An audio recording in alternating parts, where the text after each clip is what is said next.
ඉරිසියාව සම්බන්ධ කියන කතාව. right? ඉරිසියාවල් කොටස් දෙකක් තියෙනවා. හරිද? පළවෙනි කොටස තමයි දැන් ඔයා හිතන්න මෙහෙම අම්මා ඔයාගේ අම්මා හරි ඔයාගේ තාත්තා හරි වෙන ඔයාගේ වයසම කෙනෙකුට පොඩ්ඩක් ආදරේ වගේ වාට දැනෙනවා.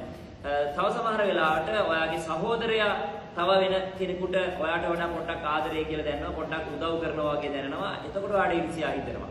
ඒ විතරක් නෙමෙයි. ඔයාට ඔයාගේ ගර්ල්ෆ්‍රෙන්ඩ් නැත්නම් ඔයාගේ බොයිෆ්‍රෙන්ඩ් නැත්නම් ඔයාගේ හස්බන්ඩ් වයිෆ් පොඩ්ඩක් වෙන පාර්ශවයක් එක්ක චුට්ටක් කතා කරනවා හරි මොකක් හරි දැක්කොතින් නැත්නම් ලස්සන වර්ණනා කරනවා වගේ මොකක් හරි දැක්කොතින් ඔයාට ඉරිසියාවක් ඇති වෙනවා. කිසිම ගැටලුවක් නැහැ. ඒක පොඩි කියුට් ඉරිසියාවක්. මොකද හේතුව තියෙන්නේ ඒක ඇවිල්ලා අර තමන්ගේ තියෙන ආදරේ කියලාට තියෙන ආදරෙත් එක්ක ඒ ආදරේ තව කෙනෙකුට බෙදෙන්න තියෙනවට තියෙන අකමැත්තත් එක්ක ඇති වෙන පොඩි ඉරිසියාවක්. ඒ කියුට් ඉරිසියාව පොඩ්ඩක් තිබ්බට කිසි ප්‍රශ්නයක් නැහැ.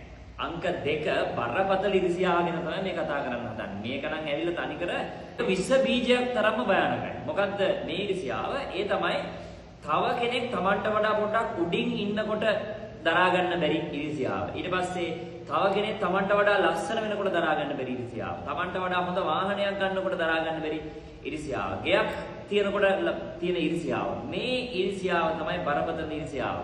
මේකට සුපිරි විසඳුමක් තියෙනවා.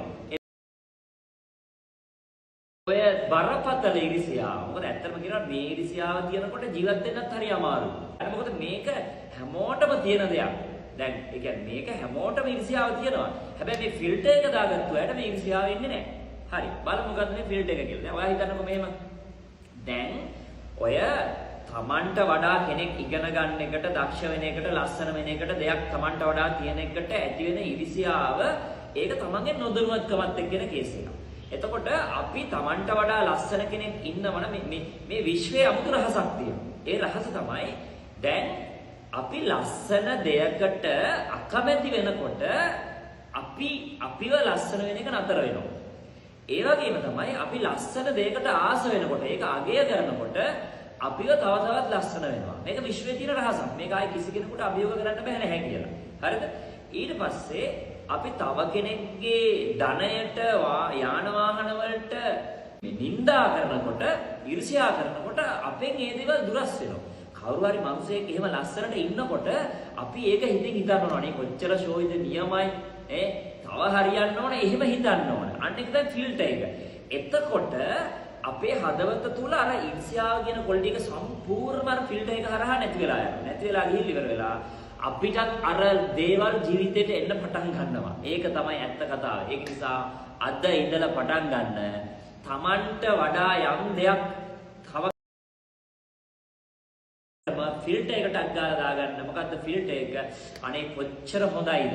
කොච්චර හොඳයිද? ගොඩක් වෙලාවට ගොඩක් මිනිස්සුන්ට අනිත් අය විවේචනය කරන්නේ ඔන්න ඊර්ෂ්‍යාව නිසා. ඒ කියන්නේ විවේචනය කරනවා. සමහරු පේන විවේචනය කරනවා, සමහරු නොපෙනෙන විවේචනය කරනවා. ඔයාම චුට්ටක් හිතලා බලන්නකෝ. දැන් මේ කියන විදිහට බැලුවහම හැමෝටම ඉර්ෂ්‍යාව තියෙනවා. ඒක සාමාන්‍ය දෙයක්. ඒක නැති කරන්න බෑ. ඒකට කරන්න තියෙන්නේ මම කිව්ව ෆිල්ටර් එක දාගන්න විතරයි. නිකන් ඔයා චුට්ටක් හිතන්න දැන් අපිට මෙහෙම දැනනවා. හැම තැනම බලනකොට දියුණු වෙන මිනිස්සු ඉන්නවනේ. එතකොට මේ දියුණුව නැති කෙනාට තමයි දැන් දියුණුව කියලා කියන්නේ එක එක්කෙනාගේ දියුණුවේ ලෙවල් එක වෙනස්. එතකොට තමන්ගේ ලෙවල් එකට වඩා ඉස්සරහින් ඉන්න කෙනෙක් දැක්කහම මේ ඇති වෙන අමාරුව හැමෝටම තියෙනවා නම් ඒක හරිම දුකක් නේ ඇත්තටම. ඉතින් මේ මම කියන ෆිල්ටර් එක දාගත්තාම ඒ කියන්නේ තමන්ට වඩා උඩින් ඉන්න කෙනෙක් දැක්කහම ඒක අනේ හොඳයි ඒක තමයි වෙන්න ඕන කියලා හිතනකොට අන්න ඔයා උසස් ලෙවල් එකකට වැටෙනවා. ඒ කියන්නේ ඔයාටත් ජීවිතේ උසස් දේවල් ලැබෙන්න පටන් ගන්නවා.